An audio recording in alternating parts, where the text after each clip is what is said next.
Assalamualaikum warahmatullahi wabarakatuh. Selamat pagi anak-anakku, selamat berjumpa kembali di kelas seni budaya. Salam budaya. Nah, pada kesempatan kali ini kita akan belajar tentang menata gerak tari kreasi.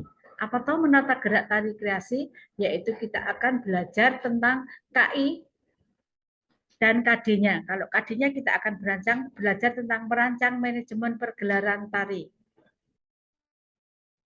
Pengertiannya, ya, pengertian menari adalah mengekspresikan berbagai hal mengenai perasaan melalui gerak tari yang tentunya memiliki tujuan berdasarkan keinginan, daya cipta, kreativitas, imajinasi, dan interpretasi dari pelakunya. Nah, sudah belajar menari, kemudian kita akan belajar menata tari, yaitu proses seniman dalam membuat dan mengembangkan karya-karya tarinya, baik karya tari baru maupun karya tari pengembangan dari yang sudah ada. Nah, pada saat kamu menari, seorang penari itu memerlukan konsentrasi yang baik dalam membawakan tariannya, sehingga tidak akan mudah dalam memerankan tari tersebut.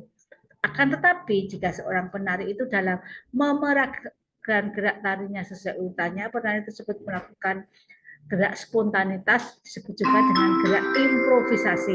Nah, apa itu gerak improvisasi? Yaitu sebuah ekspresi gerak spontanitas atau sebuah bentuk gerak baru yang diciptakan oleh penari tersebut pada saat tumpak urutan penyajian yang sudah dibakukan. Selanjutnya, anak-anakku, kita akan belajar tentang pengertian gerak tari kreasi. Jenis tari menurut pola garapannya itu dibagi menjadi dua, yaitu tari tradisional dan tari kreasi baru. Tari tradisional dibagi menjadi dua, yaitu tradisional rakyat dan tradisional klasik. Sedangkan kalau tari kreasi baru berakar pada nilai-nilai tradisi dan berakar pada nilai-nilai non-tradisi. Contoh tari tradisional rakyat kita bisa mengenal tari angguk, baduy, saman, jadilan. Contoh tari tradisional klasik ada tari bedoyo, serimpi, lawung, golek, dan sebagainya. Contoh tari kreasi berakar pada nilai tradisi ada tari merak, yaping, jaipong, dan piring. Contoh tari gerak pada nilai non-tradisi atau modern ada tari sukaria, puspita, oglek, ongkek manis, dan sebagainya.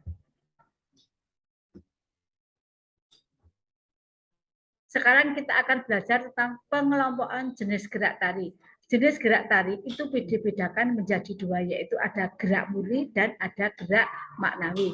Gerak murni adalah bentuk gerak yang hanya mementingkan bentuk artistik atau kebutuhan keindahan gerak saja. Contohnya capang, adek-adek, keupat, tanjak, silo panggung, dan sebagainya. Sedangkan gerak maknawi adalah gerak yang mengandung makna. Jadi contoh misalnya sawang itu artinya memiliki makna sesuatu yang dipandang jauh jaraknya. Sembah memiliki makna menghormati orang lain, sedangkan usap rawis memiliki makna membersihkan jenggot dan sebagainya. Selain masalah pengelompokan jenis gerak tari, kita perlu memahami tentang pola gerak simetris dan pola gerak asimetris. Pola gerak simetris itu adalah pola gerak yang sama antara bagian kanan dan kiri. Jadi geraknya itu harus seimbang antara kanan dan kiri.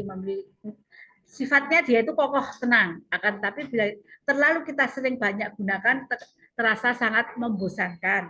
Sedangkan pola gerak asimetris yaitu pola gerak yang kanan dan kiri itu tidak seimbang. Kesannya fokus tapi tidak seimbang, kurang kokoh. Tapi bila dipergunakan itu akan menarik. Setelah selanjutnya kita akan belajar tentang unsur-unsur yang ada di dalam gerak tari. Unsur di dalam gerak tari itu ada tiga ya nak, yaitu ada tenaga, ruang, dan waktu. Nah, tenaga itu apa toh? Kekuatan, yaitu tenaga itu adalah kekuatan yang kita gunakan untuk melakukan gerak tari. Nah, tenaga ini biasanya unsur tenaga di dalam tari itu kadang-kadang bisa membedakan antara karakter tari yang bersifat halus, ladak, gagah, banyak karena hubungannya dengan power.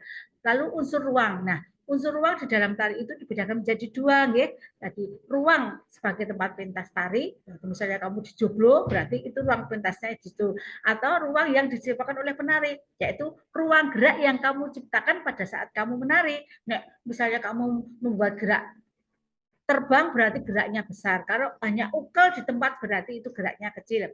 Kemudian waktu. Yang ketiga adalah waktu. Waktu yaitu durasi yang kita perlukan untuk melakukan gerak tari.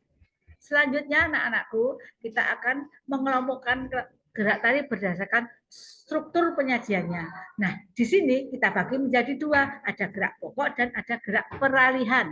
Nah, gerak pokok yaitu gerak yang memiliki variasi gerak yang berbeda dari gerak satu ke lainnya. Sedangkan gerak peralihan yaitu variasi gerak yang terdapat dalam sebuah tari yang bentuk variasi geraknya dapat memiliki kesamaan dengan desain gerak dan beberapa gerak lainnya dalam satu penyajian secara utuh. Misalnya dalam satu tarian terdapat 10 gerak tari, maka dari 10 gerak tersebut adalah beberapa gerak pokok dan gerak peralihan. Nah, anak-anakku, itulah yang harus kita pelajari di dalam nanti kamu belajar tari pada kesempatan kali ini. Terima kasih. Wassalamualaikum warahmatullahi wabarakatuh. Selamat berjumpa kembali di dalam pembelajaran kelas seni budaya minggu depan.